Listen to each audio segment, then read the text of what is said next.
everybody. What is crack-a-lacking? Somebody give me a 5 for 5 and we'll get started in here. Hope everybody had a good Christmas. Thing in here, give you guys a live stream. Hopefully everything will be just cool. 5 for 5. Sweet. Alright guys. Again, like I said, hope everybody had a great Christmas. Hope everybody was safe and had a really good one. But yeah, so we have had some things going on here, and so let's talk about that, right? Really no flaring. We've had a few M-class flares past few days, but nothing too extravagant.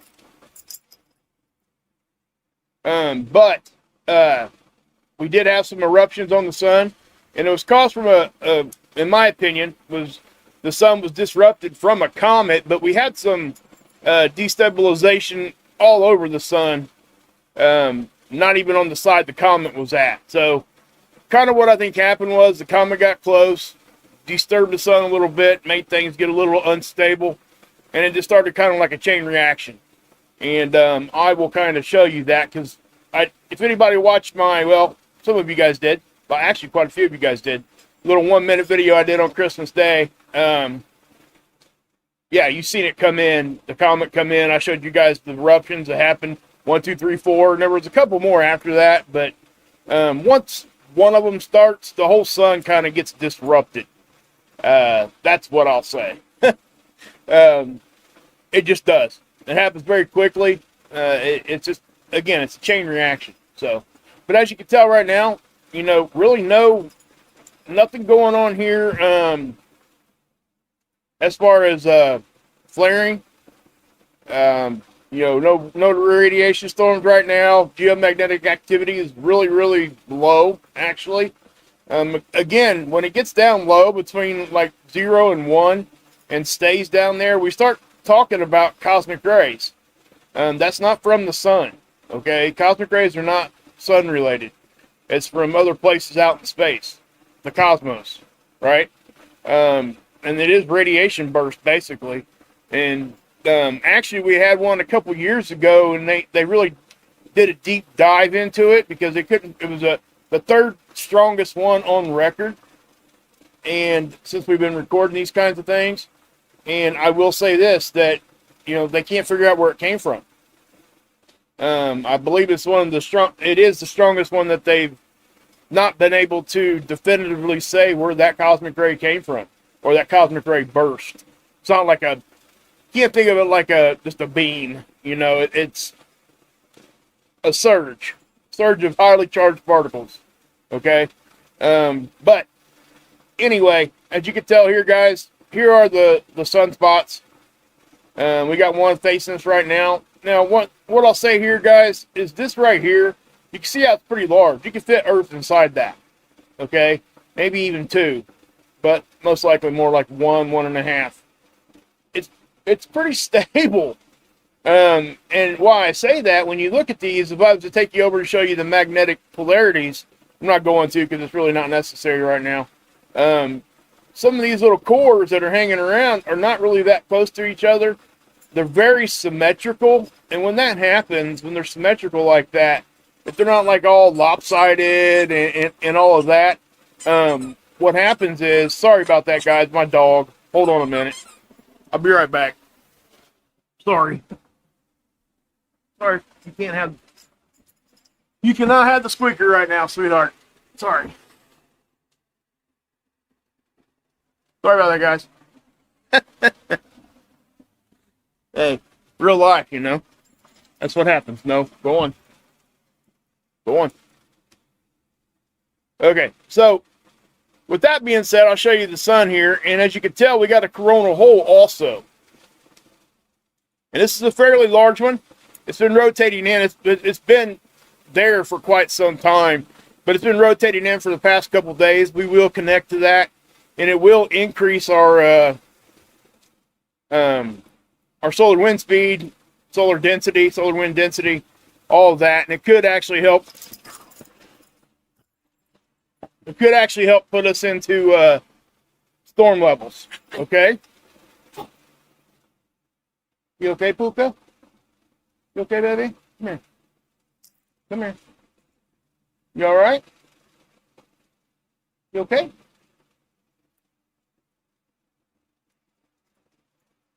You okay? Come here. No, we're not playing. He was coughing, guys. Sorry. Sorry about that. Are you okay? Okay. Anyway, yeah, guys, I got, yeah. She's my little daughter, aren't you? My baby girl dog, aren't you? You my baby girl doggy. Okay, anyway. So, let's, move forward here. Sorry about that. Okay. Now, as you can tell, that's the CME right there. Okay, no, this is NOAA's forecast model. NOAA's saying this thing is going to go pretty much, a lot of it's going to go north, so we're kind of going to get hit just a little bit, right? But NASA's model, and I can't show it to you because it's already updated, all right? NASA's model is, didn't show it like this. It showed more of a direct hit, north-south anyway. It is kind of going to our west, which would be opposite of what you would think west would be. Again, you got to pretend you're standing on the sun when we're talking about this, when you're talking about direction. You can also see how we had another eruption here go south. So we're kind of getting split in between here. So this has the chance of giving us a glancing blow, a direct hit, or missing altogether. Okay? So with that being said, yeah. And that's why I wanted to show it to you guys. And these things are, again, they're very hard to, especially when we have things like this. I'll take you guys and I'll show you what happened with this comet came in. Okay? When you have things like this happen, it most definitely is, yeah. So I'm just going to pause it. We're going to do it this way.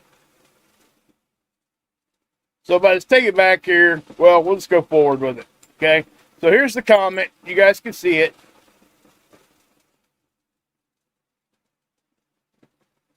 Over here to the left. And it wasn't as big as the one, or photogenic as the one before. So as we see this coming in, you kind of see it start to disappear already.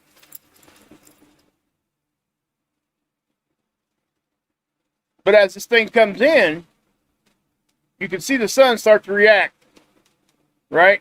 And it did react on that side first, okay? Now you're going to see this one on the north get really, really, this one on the north side, that was a big one, okay? That was a large explosion, large eruption. So yeah, so that happened. I'll show it to you on STO here in a minute too. Then there. So, yeah, all that happened on Christmas Eve. Okay? Into Christmas. So, what's that all mean? That all happened all at once. Not all of that's heading at us. Some of it is, some of it's not. Okay? So let me take you guys over here to STO, and we will, we'll just go back to the 24th. We'll end that on the 26th. I don't want it to go further than that.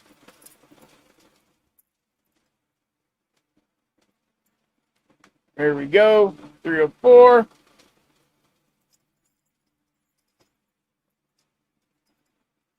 Okay, so let me go back here for just a second. I want to shut that movie off because if I don't, it'll slow my computer down.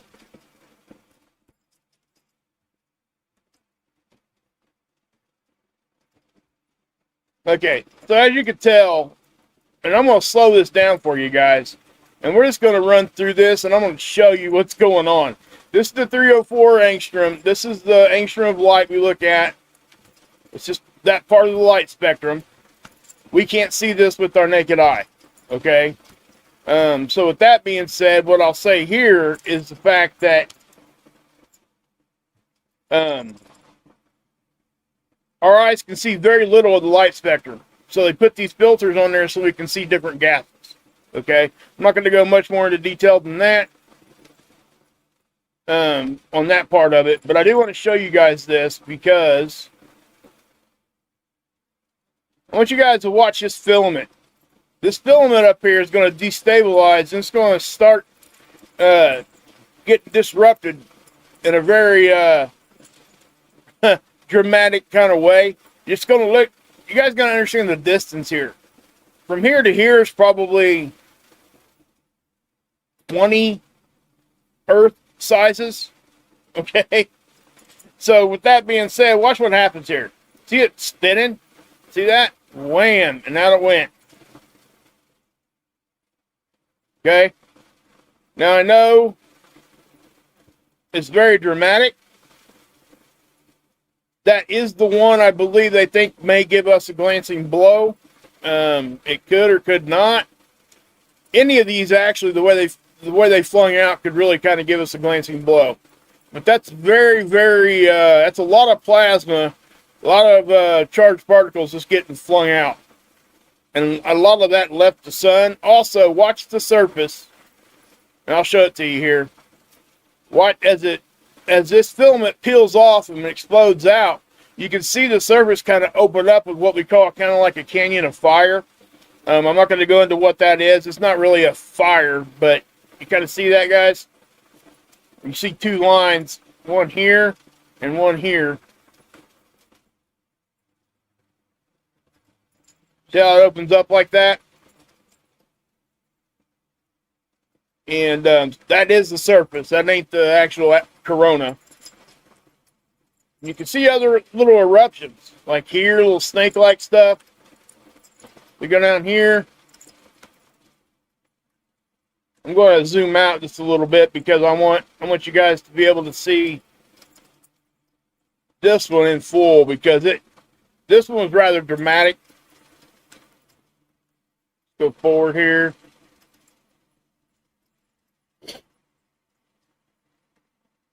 It happens really fast, and I do think this one, the one over here on this side that exploded out, I think, yep, right there, that came from an inflare. Okay, and we can zoom in a little bit there.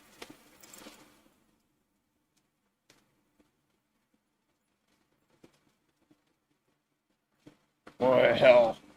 If that just didn't, I don't know why it's zooming in and out like that. Anyway, you guys can see that. It's pretty impressive, right? I mean, that's yeah.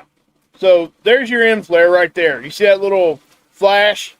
And you guys got to understand the position of that. That's actually on the other side of the limb, which means the sun's actually blocking part of that, those x-rays, right? So, as you can see that, I mean, it's just, is what it is. It's beautiful, in my opinion. Now, again, that is not coming right at us. That is the one that I showed you guys was probably going south of us a little bit into our, what would be our west. So that happened almost at the same time as the filament released at the top. Okay. And then you had the other couple little ones. I'm not going to worry too much about showing you guys those because it's just not necessary. But the sun is still active. Okay, we have a lot of filaments on this side, and now we have to pay attention to this coronal hole because a coronal hole on its own is enough. Okay, it can put us into very strong geomagnetic storm conditions. Okay, so if we go here, I'll show you the 211. This is the purple view, and it's just another angstrom of light, different gas it's looking at. It's a 211 angstrom. Now remember, this is SDO, okay? This is the satellites in geosynchronistic orbit. I show it to you guys often. It's over the same part of our planet at all times, okay? Rotates around our axis with us at 15 degrees an hour. But it's always keeping its eye on the sun. So what I'll do here, I'll just let this one run. But I want you guys to look at the filament release on this angstrom. Watch right here, look at this. See the different view you kind of get there? Because we're looking at a different gas. different gas moving there. So yeah, I mean, it definitely is oh,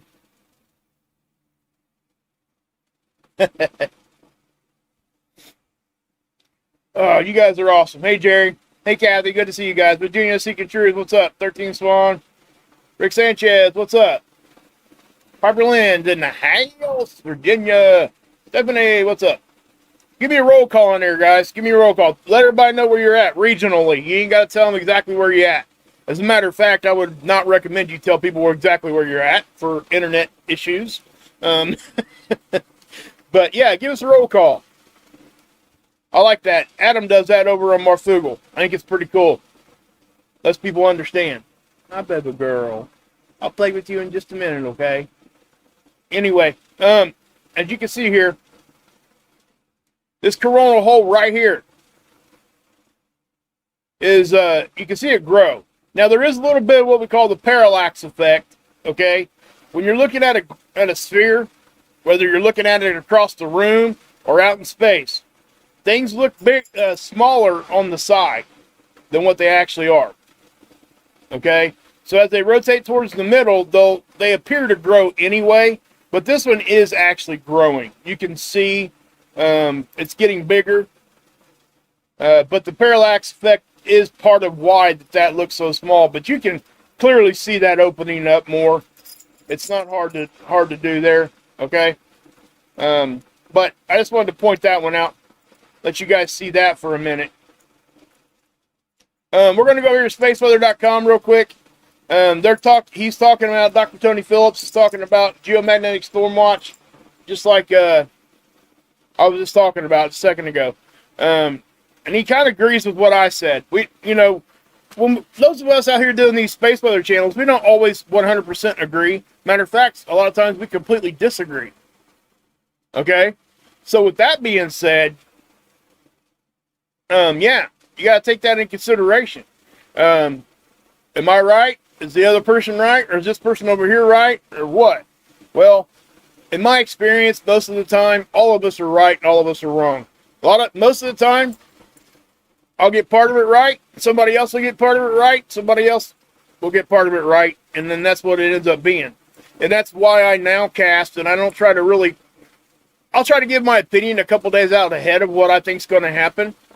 Because I think it's relevant when we're talking about CMEs that are coming at Earth that take, anywhere between 1 to 3 days typically, sometimes 4 or 5 days, depending on what's going on. But when we're talking about that, we have to say that. We have to talk about what's going to happen in 2 days. And what's the point if we can't give somebody at least a little bit of a warning? Not really warning, I guess. Warning on the big deal things. But give somebody a heads up. Hey, go out and check out the aurora tonight. Hey, you might want to pay attention. You might have some internet issues or whatever. Or even electrical issues on the bigger storms. And that's why we talk about these things. Now, I will say this. On the bigger storms, they're here quick. Okay? X-rays are here in 8 minutes. They're gone just as quick, pretty much. We get radio blackouts from that. That's what causes radio blackout storms, is the actual X-rays from the flares. Now, the CME part is plasma, charged particles. So when it hits, it's mass, and it takes some time to get here, right? So it all depends on what the magnetic polarity is, what how dense it is, and how strong the explosion itself was. Okay. Sometimes it's, a CME, and I say the word CME purposely there because sometimes it doesn't make it out of the corona. Okay, it doesn't make it out, and the sun recaptures it. So when you have a coronal mass ejection, the corona, yeah, it's ejecting, but when it makes it out past the gravitation of the sun and all the magnetics, and it shoots out into space, it's called an ICME technically. That's an interplanetary coronal. Sorry guys, my dog is over there doing something crazy again. Interplanetary coronal mass ejection. Okay? Sorry about that. Anyway, as you can see here, they're talking. You know, he's saying the same thing. But also, this is kind of neat too. Mars can actually see we've got some sunspots that was big enough to see from Mars. So that's pretty significant. Now, let me say something here. We can see sunspots from Mars all the time, a lot of the times, okay? Depending on what equipment they're using. They're talking about the Perseverance rover here. Yeah, they're talking about a large sunspot. It's not a gigantic sunspot, okay? It's just something that they can see from Mars right now. And it's interesting that they can see that. So, you know, because Mars is further out. It's the next planet out, for people that don't know. But yeah. So that's guys, that's pretty much all I got for you. You know, if anything else blows off or does anything crazy, I'll be here to tell you about it. But you know, I don't see this being huge. But what I do see, let me say this before everybody takes off. As soon as I start talking like this, usually people start dropping out of the chat. Which you can see here. Look, this coronal hole. Okay, if we get hit with this coronal mass ejection, and then this one here, this coronal hole stream from this hits in a day after, maybe two, we could still have enough geomagnetism hanging around that could push this into, you know, a stronger hit, which could put us up into G2. I really don't see us getting into G3 or anything like that with this kind of a thing. We could. It's always possible. I tell you guys all the time about the Discover data, right? This is it right here. -6 is what we look for. Okay? We're not at -6 right now. That's the magnetic polarity. So when you look at this red line, that's what we're looking at, right? So when this gets to -6 or lower, -7, -8, we've seen it down -20, 30, that kind of a thing. That just means our magnetic positioning, the polarity of our magnetic field, is in a position that is really drawing stuff in. Okay, it opens us up.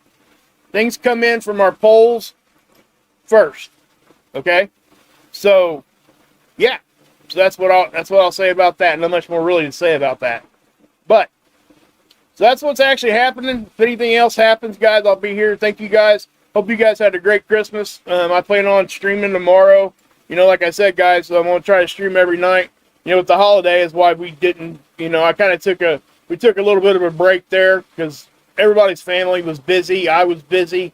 You know, I just felt there wasn't nothing going on. If there was something going on, I just like Christmas Day, I put that little video up. And that's what I told you guys I would do. I'll put those little videos up if something big happens, like throughout the day. But I plan on streaming about every night as much as I possibly can. So, you know, I'm enjoying this. I'm glad you guys are, you know, here to listen to me, and I really do hope that we can keep this kind of going. So, anyway, guys, God bless. Yahusha saves, and yeah, you can drink this Kool-Aid.